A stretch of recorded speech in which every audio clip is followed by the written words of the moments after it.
Les libéraux. Le podcast qui revient sur le football de notre enfance. Les libéraux focus. Nouvel épisode pour les libéraux et comme promis, on s'intéresse toujours à l'Afrique et à son football. Aujourd'hui, nous allons revenir sur la carrière de l'un de ses plus grands représentants, l'attaquant camerounais Samuel Eto'o. On va se poser la question toute simple. Est-ce qu'il est le meilleur joueur africain de tous les temps? Et surtout, est-ce qu'il est plus que ça?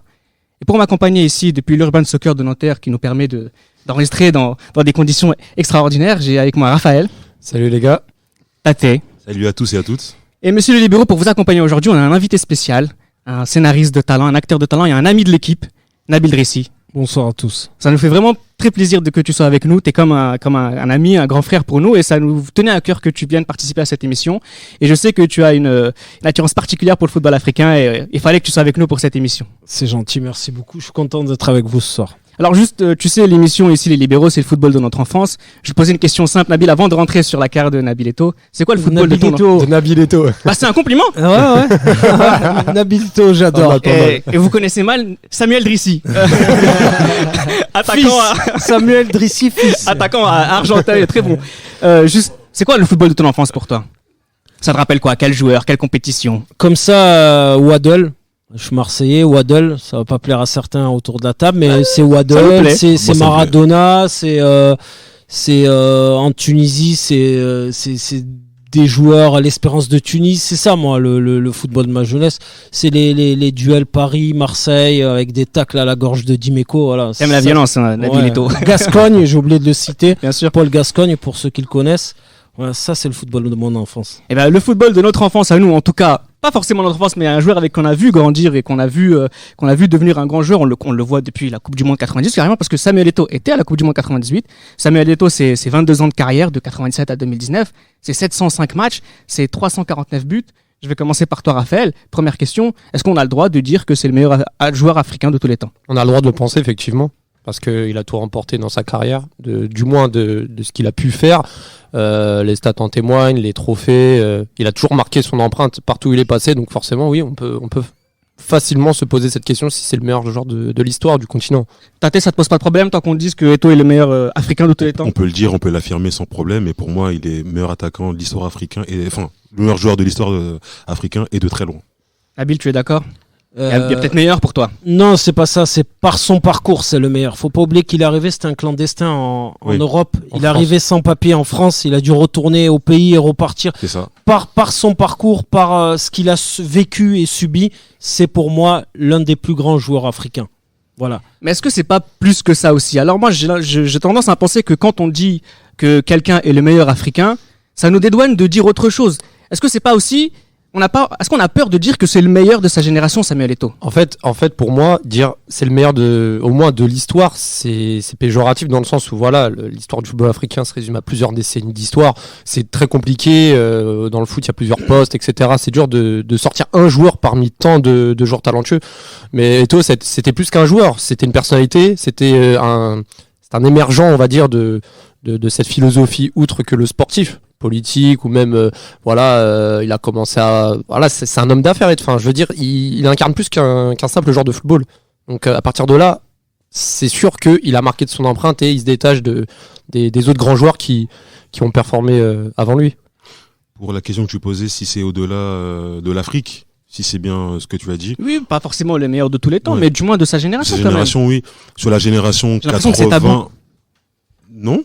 Sur la génération, on va dire, des gens nés entre 80 et 85, pour moi, c'est le meilleur attaquant de cette génération-là. Entre 2004 et 2010, oui. Jusqu'à ce qu'il marque sa finale contre Palerme en Coupe d'Italie, pour moi, il n'y a pas de... Enfin, dans son arrivée au Barça, jusqu'à ce dernier match avec l'Inter contre Palerme, en Coupe d'Italie... Entre 2004 et 2011. Ouais, pour moi, c'est le meilleur attaquant sur le circuit. Ouais. Nabil, il a Pour rebondir sur ta première question, le meilleur joueur africain de tous les temps... on est en Europe et en Europe on a les journaux, on peut traverser les frontières, on peut parler d'Eto'o qui est un peu le symbole de l'Afrique.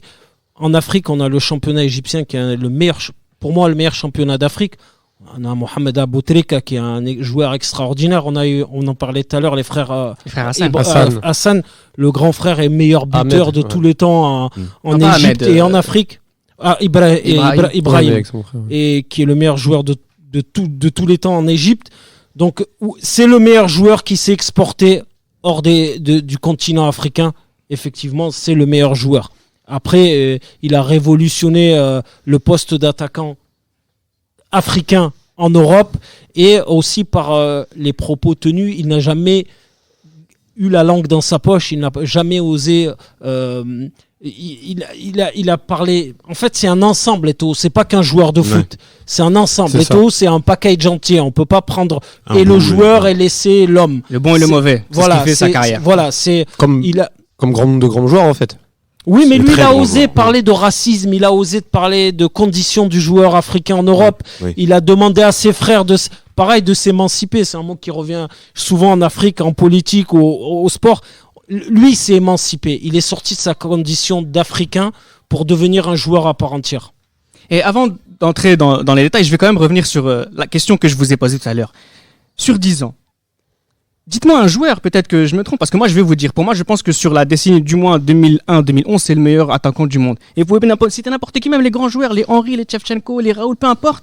J'ai l'impression que sur cette décennie-là, il n'y a pas grand monde qui a réussi à faire autant que lui, marquer autant de buts sur autant de différentes saisons, avoir gagné 3 fois la Ligue des Champions, il a gagné en Italie, en Espagne. Il n'y en a pas beaucoup sur cette décennie à avoir fait aussi bien. Si on retire forcément Cristiano Ronaldo ou Messi, pour moi, c'est vrai que sur cette décennie-là, pour moi, Eto'o est numéro 1. Il est numéro 1. Mais si Ronaldo, c'est ce que rappelle, sur la décennie 2001-2010, bon, il démarrait. Il démarrait, c'est vrai. Bien sûr. Il le dit, pardon de te couper, il le dit, Eto'o. Il dit, moi, mais le petit Messi, je l'ai vu démarrer, c'est lui qui me remplace sur un match. Bien sûr. Bien sûr. Non, mais je comprends, mais après, c'est pour prendre la globalité.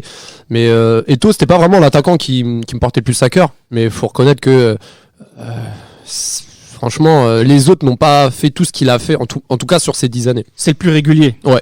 C'est l'un des plus réguliers. Oui. En tout cas, si on élargit, comme tu as dit, entre 2000 et 2010, c'est l'un des plus réguliers et l'un des plus forts. Mais après, il y a des joueurs comme, on va dire, Shevchenko, Raoul, Ronaldo, même si... Ouais, mais Shevchenko, pour prendre l'exemple, tu le sors du Milan AC, il n'y a plus de Shevchenko. Et Eto'o, tu l'amènes à l'Inter, tu le fais jouer arrière droit, il gagne la Ligue des Champions. C'est la question, oui, c'est vrai. Il emmène l'Ukraine quand même à la Coupe du Monde 2006. Et il va en quart de finale. Ouais. Mais Eto'o, où tu peux le mettre même à l'Urban Soccer avec l'équipe du Cameroun, il va. Bah non, d'ailleurs, on lui a donné rendez-vous juste après l'enregistrement. C'est là où je vais te contredire. Ouais. Quand il a eu les rênes de l'équipe du Cameroun, ça s'est très mal passé. On va parler justement de la sélection camerounaise. En tant que leader, en tant que leader. Oui, parce qu'il y a vraiment deux à Samuel Eto'o en équipe du Cameroun, et on va y revenir tout à l'heure. Mais bon, on est rentré sur cette décennie. Vous avez pas quand même dit que c'était le meilleur. Peut-être qu'il y a que moi qui le pense. Non, attends, parce que j'ai pas répondu, j'ai rebondi. Je t'en prie, Nabil. Mais sur la période 2007, c'est le meilleur attaquant en Europe qui se fait. C'est juste pourquoi. Non, mais tout simplement, Georges Weah a eu le ballon d'or. C'est le nom qu'on cite. Oui. Voilà. Eto'o, l'année où il gagne le doublé championnat avec le Barça, il doit avoir le ballon d'or au la main. D'ailleurs, tu parlais du Samuel Eto'o qui n'a pas peur de dire les choses. Il a dit, c'était moi qui devais avoir le ballon d'or. Oui, mais il le dit. Du moins, il devait être mieux positionné qu'une simple dixième place. Je suis plus d'accord avec ça. Il devait être mieux positionné. Après, à l'époque, les votes, c'était les journalistes et la Coupe du Monde primait. Ouais. Et c'est vrai que maintenant, si on avait les votes de maintenant, entre guillemets, quand Cristiano l'a eu en 2014. Non, mais Sadio Mané ne l'a pas eu. Le joueur africain en Europe, apparemment, ne mérite pas le ballon d'or. Non, ça doit être ça le problème. Et c'est pour ça que je vous dis que je pense sincèrement que dire d'un joueur c'est le meilleur africain, c'est quelque part essayer de mettre la poussière sous le tapis et de passer à autre chose. Parce que. Et Salah aussi, il y a Mané et Salah, les deux. Oui, Mané et Salah, oui.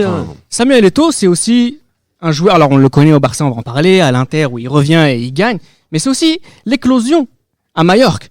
Et c'est vraiment un Samuel Eto'o sur 4 saisons qui était exceptionnel. Tate, tu souhaites en parler? Justement.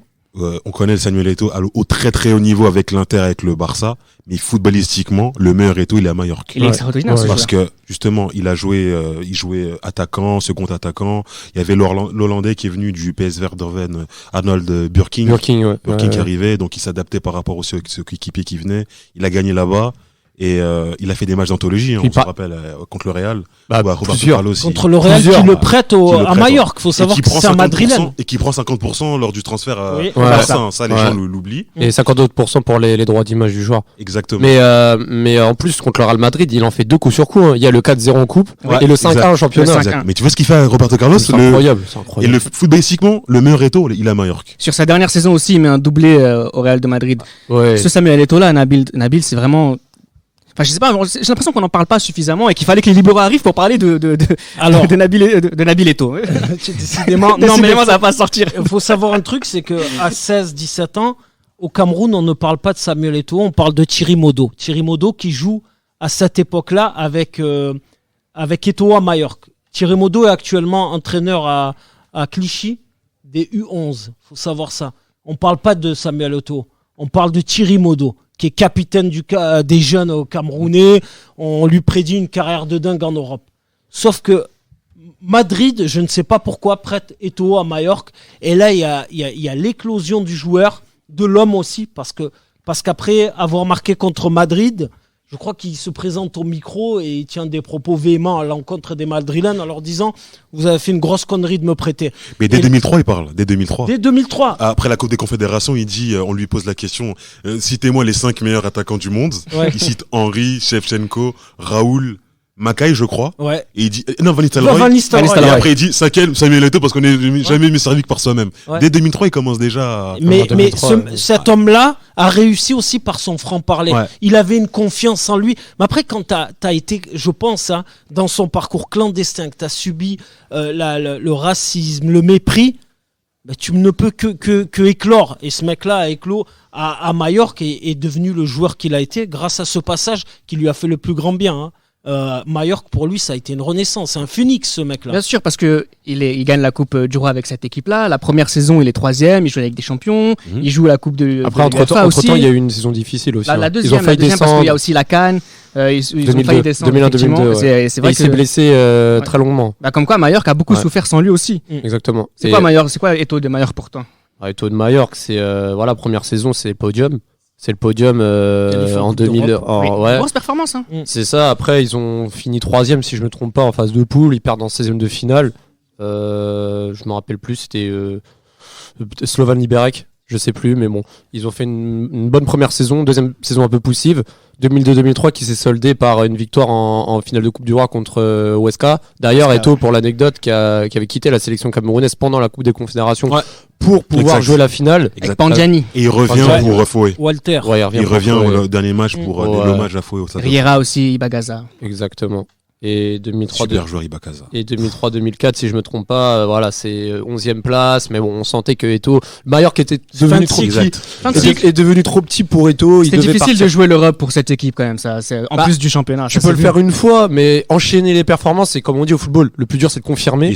Et surtout que les Espagnols, ils ont vraiment du mal à concilier les deux. Enfin, les petites équipes espagnoles, si on se souvient, des équipes comme le Betis, des équipes comme le Celta qui est descendu quand ils sont à la Ligue des Champions l'année d'après qui descendent. Il y avait Peter Luxem dans l'équipe. Exactement. Et Makelele. Ouais, avec Citroën. Voilà, je voulais pas citer de pub, mais si tu vas, si c'était exactement. Citroën. S'ils peuvent nous faire s'ils peuvent nous faire des ristournes sur les voitures, il y a pas de problème.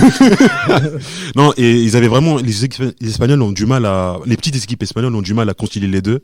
Et c'est normal que Majorque lors de la deuxième année, s'est essoufflé. Alors là où il avait plus de problème à jouer la Coupe d'Europe en plus du championnat, c'est quand il a signé au FC Barcelone. Mais c'est surtout qu'en plus il part au FC Barcelone en étant le meilleur buteur de l'histoire de Majorque avec déjà joueur du siècle, élu joueur de l'histoire. Exactement. Donc c'est un noir et dans une équipe espagnole. Un noir africain en plus. Africain sur une île espagnole qui lutte contre l'immigration clandestine. Ouais. Et c'est le symbole de Majorque jusqu'à présent. Hein. Donc seul un grand joueur peut avoir ce parcours-là en début de carrière entre guillemets. Et finalement, quand il arrive au FC Barcelone, c'est le Barça qui fait un choix extraordinaire. Ils font un choix extraordinaire, mais ils ont longtemps hésité avec Luis Fabiano, qui lui avait un passeport espagnol, je crois, à l'époque. Ouais. Donc ça libérait une place extra-communautaire. Ils ont longtemps hésité. Mais au final, ils ont pris Samuel Eto'o. Et puis il y a Florentino Pérez qui voulait récupérer. Il voulait racheter la part parce qu'il était en concurrence avec le Barça. Il a vu que Owen y venait et. Ouais, c'est ça. Et puis et Morientes aussi était revenu aussi de son à Monaco. C'est ça. Et il a vu que Et les supporters barcelonais ne voulaient pas d'un joueur de Madrid dans leur club. Au début gueulé en disant on n'en veut pas. Mais pour la petite histoire, il y a le DTN actuel du Cameroun, Serge Noah, qui avait été recruté par le FC Barcelone qui les avait fait venir, ou le Real de Madrid. Pareil, la même histoire. Il se retrouve à l'hôtel. Au dernier moment, l'agent lui dit non, mais on veut pas de toi. Et c'est le club, ou le FC Barcelone ou le Real Madrid, mais dans le même sens, qu'il récupère. L'histoire des Camerounais avec Barcelone, je crois que c'est Barcelone, est extraordinaire parce qu'à chaque fois, on les abandonne, on les délaisse et ils explosent chez l'ennemi. Mais en plus, surtout que le Barça, l'année d'avant, ils arrivent à récupérer Ronaldinho. Là, il y a Henrik Larsson qui arrive, Ludo Giuli. Là, avec Eto'o, il y a beaucoup d'arrivées en même temps et c'était pas forcément évident d'avoir autant de joueurs. La chance, rapidement, on va pas rester longtemps sur ça parce que tout le monde connaît le grand Samuel Eto'o, mais est-ce que la chance de Eto'o à ce moment-là, c'est pas aussi la blessure d'Henrik Larsson? Peut-être qu'il y avait ce côté. Non, il venait numéro 1. Il venait numéro 1, c'était certain. Ça était il venait numéro 1 parce que Larsson venait clairement numéro 2 et Larsson dépannait même parfois sur les côtés par rapport à Giuli. Dans les très gros matchs au tout début, par exemple quand il gagne 3-0 face au Real, où là il y a Eto'o marque d'ailleurs. Eto'o marque, clairement il y a la passation de pouvoir où le cycle du Barça et on voit que le Real n'arrive pas à trouver un nouveau souffle. Larsson joue à droite et c'est Giuli qui est sur le banc. C'était Eto'o qui était numéro 9 Alors c'est très difficile de s'en sortir dans cette équipe-là quand il y a un Ronaldinho dans votre effectif. D'ailleurs, on a fait un podcast sur Ronaldinho tellement c'est extraordinaire. Mais est-ce que c'est pas aussi le malheur, Nabil, de Samuel Eto'o à ce moment-là, c'est que finalement, malgré les prestations, il était impossible que ce soit lui le meilleur à un instant T avec cette équipe-là parce qu'il y avait Ronaldinho. Non, mais ça l'a aidé et ça l'a desservi. Ça l'a aidé pourquoi ? Parce que tous les projecteurs étaient sur Ronaldinho, donc on le laissait tranquille, même s'il marquait pas 2 matchs, on n'allait pas lui taper dessus. Et s'il marchait bien, il a marqué Eto'o, mais c'est parce qu'il y a Ronaldinho dans son équipe. Ça a été à double tranchant. Après, mais c'est Samuel Eto'o. Dès qu'il arrive dans une équipe, même s'il y a une autre star, il sait s'imposer. Il laisse l'empreinte Samuel Eto'o par la gueule ou par les pieds. Il va laisser cette empreinte-là et il va se servir de ce qui est négatif, il va le rendre positif. Et il l'a fait, il nous l'a démontré à Barcelone. Il l'a montré une deuxième fois, c'est quand il y a Guardiola qui arrive et qui dit que j'en veux pas. Et finalement, c'est peut-être l'un des tout meilleurs joueurs de Guardiola. La tête de Guardiola. Il met plus de 30 buts en championnat cette année-là. Et c'est l'année, pour moi, où il doit être meilleur joueur de la Liga. Et il doit prendre tous les trophées qui se font. Là, je suis plus d'accord. En 2009, c'est plus 2009 que 2006. L'année de Messi, en 2009 Ouais. Moi, je sais pas. Il couvre Messi, il le dit lui-même. Bien sûr. Je couvre Messi. Le gamin arrive de la Masia, il a 16 ans. Je le vois arriver, il est très bon. Mais il le dit, il y a Samuel Eto'o dans l'équipe. Et il a raison, parce que c'est lui qui fait tout le job. Il sauve l'équipe. Malheureusement, ils en ont décidé autrement. Et en 2009, c'est et Messi qui gagne. Messi qui gagne le Ballon d'Or, alors que c'est pas mérité. Messi avait tout le temps pour moi, Eto'o lui-même lui dit en antenne que Messi méritait ce Ballon d'Or là cette année-là. Lui-même le disait. Après, forcément, Eto'o est à son apogée, statistiquement, collectivement, partout. Et puis c'était sa dernière saison au Barça, donc il le méritait aussi. Comment expliquer alors qu'il ne devient qu'une vulgaire monnaie d'échange pour l'arrivée de Zlatan Ibrahimovic Tate ? C'est quand même grave. Là, ce que j'entends de la part sur Samuel Eto'o, j'ai pas l'impression qu'un jour on va l'utiliser dans un transfert comme un joueur de l'équipe B, quoi. Alors dit vulgairement comme ça, c'est vrai que c'est honteux, mais après il faut se remettre dans le contexte. Le contexte est que Eto'o, au niveau relationnel avec Guardiola, c'est compliqué. Quasiment de l'année, pendant 6 mois, ils se parlent plus beaucoup. Et il faut savoir qu'à cette époque-là, le Real, il y a les Galactiques second cycle, donc avec Cristiano Ronaldo, Kaka et Benzema. Et Barcelone, de leur côté, ils voulaient faire un gros coup avec Zlatan, qui est médiatiquement, avec Nike puissant, et ça, était très puissant. Ils ont voulu, et Laporta a toujours aimé ce côté bling bling aussi. Ouais. Et il a pu faire Zlatan. Et Eto'o, l'Inter était Mourinho surtout était friand d'Eto'o. Donc voilà pourquoi il a servi Moratti aussi. Moratti aussi. Moratti, ce qu'il dit quand même, il avait mentionné, je l'avais même noté parce que ça m'avait bien marqué. Il avait dit, je ne sais pas si le transfert d'Eto'o est la meilleure affaire que j'ai effectuée depuis que je suis président du club, mais je crois que c'était une très grande affaire pour nous. Eto'o est incroyable et pour rien au monde, je ne reprendrai Ibrahimovic en échange d'Eto'o. C'est très fort de dire ça, sachant qu'Ibrahimovic a réussi à réaliser de belles années à l'Inter Milan, mais c'est quand même très fort. Vous savez pourquoi il dit ça, Moratti, parce que derrière, il a eu Ronaldo. Il a eu Adriano, ça se passe très mal avec Adriano et c'est un joueur où il a perdu beaucoup d'argent. Il récupère un Samuel Eto'o qui a une grande gueule. Il sait que en Italie, on revient au même problème, le racisme. Les supporters interistes n'aiment pas trop les joueurs de couleur. Il se dit est-ce que je vais gagner au change, et en fait il gagne mais complètement au change, et il donne le meilleur joueur du championnat italien. Après il y avait quand même des joueurs de couleur à l'Inter, c'était des Brésiliens. Pas forcément, et Mohamed Calogne, il y avait quand même plein de joueurs, je sais pas, là en tête, Ivan Cordoba, il y avait...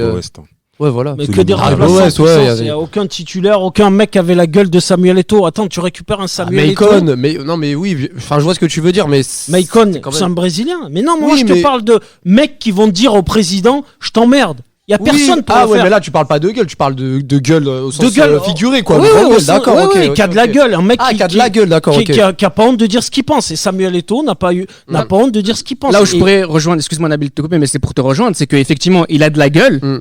Mais c'est vraiment très courageux de la part d'un noir africain. Oui. Parce que quand t'es noir et français, c'est pas pareil. Et là, pour le coup, c'est vrai que c'est assez fort dans une Italie qui est encore, voilà, aujourd'hui, d'enregistrement en 2019, ça s'est toujours pas arrangé. L'année d'après, il marque aussi énormément de buts, il finit meilleur buteur du championnat italien. Mais après, qu'est-ce qui se passe? Il se passe que Samuel Eto'o a une fin de carrière en club. Peut-être pas à la hauteur de son début de carrière, justement. Et c'est peut-être ça le gros problème avec Samuel Eto'o, qui fait qu'on a plus de mal à être dithyrambique envers lui. Mais comment lui en vouloir? Il a fait ce qu'il avait à faire. Il a fait ce qu'il avait à faire, et on peut pas lui en vouloir. Il approche la trentaine, il a tout gagné, il a prouvé dans plusieurs championnats. Avec sa sélection, il remporte les trophées continentaux. Voilà, il a envie de se faire plaisir. Moi, je peux le comprendre. Je sais pas ce que t'en penses, Tate, mais... Non, moi, ce que j'en pense, c'est que certes, après, il y a des choses qu'on peut pas tout dire à l'antenne, mais ce choix-là, quand on regroupe beaucoup de choses, que ce soit sa vie personnelle, sa vie sportive, parce qu'il avait quasiment tout gagné, il sortait de 2 doublés consécutifs, ce qui est des 2 triplés consécutifs, c'est-à-dire qu'il fait triplé en Espagne, triplé en Italie, donc 2009-2010. On peut même dire quadruplé, voire quintuplé en comptant la Coupe du Monde des clubs, etc., quoi. Enfin, en comptant en plus. Mais il la gagne pas, la Coupe du Monde des clubs avec le Barça, malheureusement, parce qu'il est déjà parti. Mais ce que je veux dire, elle se joue en janvier. Mais en décembre, ouais, c'est vrai. Mais sportivement, il avait fait le tour, et il y a une offre qui se refuse. Il a voyagé, quoi. Après, à la fin, il faut savoir qu'on lui propose quand même un projet. On a beau dire ce qu'on veut, il part à Landy Makashkala. Quand il part à ce club russe, c'est la première fois carrément qu'on entend un joueur signé pour 20 millions d'euros par an. Parce que c'est presque une première. Mais c'est le joueur le mieux payé au monde. Mais le championnat russe se reconstruit. Il y avait de l'ambition à ce moment. Il y a de l'ambition. On recrute des Lassana Diarra. Marc Boussoufa, le championnat se structure. Willian. Et il vivait à Moscou. Attention, Zirkov, il allait pas au Daghestan, parce que Landy Makashkala est au Daghestan. Il logeait à Moscou, il avait tout à sa disposition. Sur la tour la plus luxueuse de Moscou. Comment refuser? C'est pas un bourbier le truc, Il va gagner de l'argent et jouer au foot. Sauf que on dit que sa fin de carrière est mauvaise, mais le mec, quand il revient à Chelsea. Oui. Vous en avez Barek Boussoufa, quand il revient de Landy Makashkala, il signe en Belgique.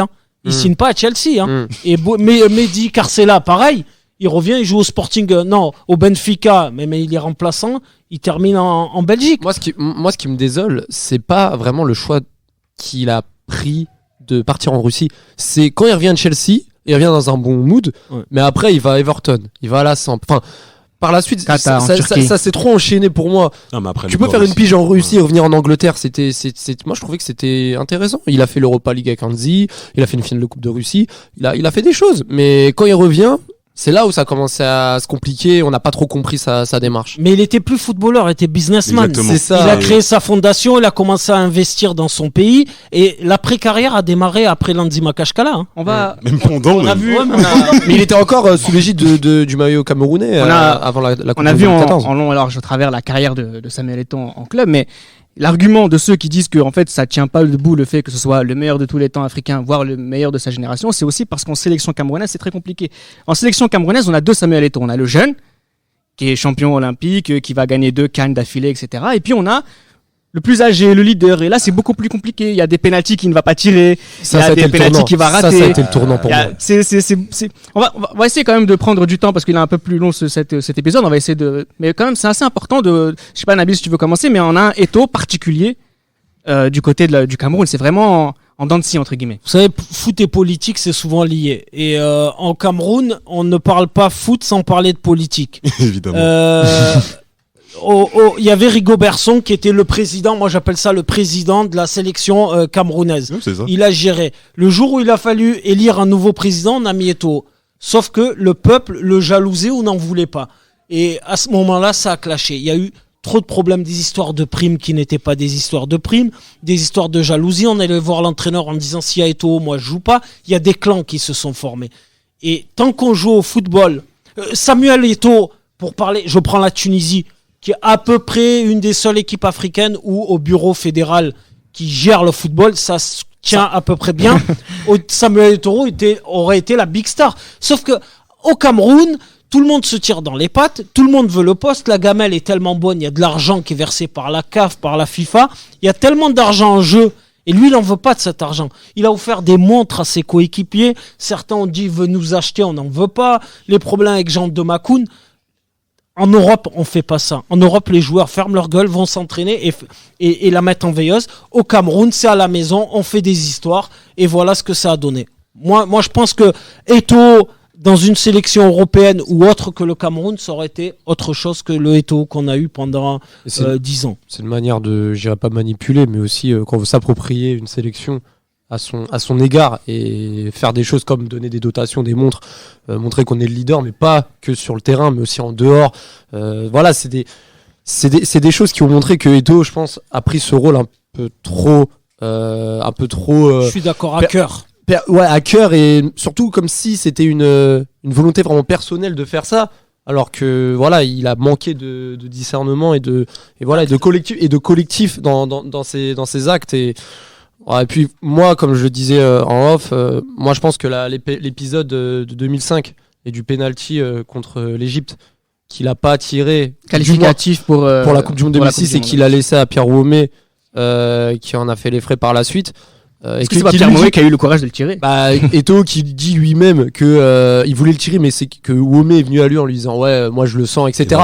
Mais que bizarrement Ouomé dit tout l'inverse. Bon, Eto'o, le connaissant, s'il avait vraiment voulu tirer le penalty, pour moi il l'aurait tiré. On aura l'occasion dans un autre podcast de revenir sur la CAN 2000 et de parler justement de ce Eto'o-là qu'on découvrait à l'échelle africaine. Mais Tate, juste pour, on va bientôt terminer cette émission, mais c'est peut-être le point noir de sa carrière, la sélection camerounaise. Je sais que c'est pas difficile à entendre, mais c'est peut-être le cas. Complètement, c'est le point noir parce qu'à partir du moment où il a eu le leadership, ça s'est détérioré au niveau même des performances individuelles, on va dire, excepté la CAN 2008 où il est vraiment au top. Mais ensuite, que ça fait 1-0 en finale contre l'Égypte. Que ce soit à la Coupe du Monde 2010 où clairement il prend le brassard, où ça se passe très très mal. Mais je pense que Eto'o, en fait, il était devenu trop grand pour le Cameroun. C'est-à-dire que il était devenu trop grand dans le sens il a voulu instaurer le professionnalisme et tout ça. Il était plus le Eto'o quand il était jeune qui découvrait, mais il faut les mettre en place. Un peu innocent. Exactement. Il voulait mettre en place certains process de professionnalisme. L'académie Eto'o aussi. Exactement. Et ça ne suivait pas, en fait. Et ça l'a frustré. Et quand un tel champion est frustré par rapport aux process qui sont réalisés, puis encore regarde les résultats du Cameroun entre 2006 et 2014, franchement ça fait partie peut-être de des pires décennies de l'histoire. C'est une finale en 2008, mais c'est tout. Mais après c'est une des pires décennies de l'histoire du pays, pour moi. Arrête des sélections qui font 2 phases finales de Coupe du Monde, c'est pas tous les jours. Mais le Cameroun l'a souvent et régulièrement fait dans le passé quand même. Pour terminer, je vais vous poser une question. Tate, si tu dois définir Samuel Eto'o par un mot, par un but, ça serait quoi pour toi? Moi, le but qu'il met contre le Brésil à la Coupe des Confédérations en 2003, où il s'introduit dans le très haut niveau, c'est comme un grand artiste qui fait la peinture au bon moment. Exactement, le bon son au bon moment, l'international. Et là, je suis Samuel Eto'o. Il dit bonjour au monde entre guillemets. Et Brésil champion du monde, même s'il n'y avait pas les champions du monde sur le terrain, il y avait quand même Ronaldinho, etc., etc. Mais c'est là où vraiment il s'introduit dans le très très haut niveau et aux yeux du monde. Raphaël, pour toi, Eto'o, c'est qui? C'est quoi? Pour les buts, j'avais 2 buts en tête. J'avais celui-ci et à cœur, le but avec l'Inter Milan à Stamford Bridge. Sa finition, elle est glaciale. Ouais. C'est vraiment un but qui m'a marqué parce que c'est une finition glaciale et il montre qu'il est là parce qu'il est relégué sur le flanc gauche aux dépens de Milito dans l'axe, mais il montre que devant le but, c'est lui le boss. Ouais. Moi, personne ne me demande mon avis, mais je conseille aux auditeurs d'aller faire une petite compilation de Mallorca sur 10 minutes et ce sera mon souvenir à moi. Nabil, Moi, 2. Le premier, c'est le Samuel Eto'o chez Beansport devant Olivier Ruiz qui raconte, Alexandre Ruiz qui raconte son. Olivier Ruiz, pardon. Tout pile. Presque. Qui raconte son passage au FC Barcelone. Et cette image me marque, c'est Mourinho qui demande à Eto'o de jouer arrière droit. C'était, je crois, la demi-finale de Ligue des Champions. Eto'o qui la met en veilleuse et qui va faire l'arrière droit. Et pour moi, c'est juste extraordinaire d'avoir réussi à dompter. Il n'y a qu'un homme qui a dompté Eto'o, c'est Mourinho. C'est lui qui a dompté l'indomptable, il l'a réussi. Donc voilà, c'est comme ça. Un homme et un animal qui est le lion qui a dompté Samuel Eto'o. Ouais. Exactement. on va la faire souvent celle avec Tate, je l'aime beaucoup. Voilà, c'est sur ces beaux jolis mots qu'on va terminer cette émission. Nabil, je te remercie beaucoup d'avoir été avec nous. Et puis j'espère qu'on aura vous aurez l'occasion de l'écouter encore une fois avec nous. C'était Les Libéraux, un podcast produit par Sport Content en partenariat avec Urban Soccer.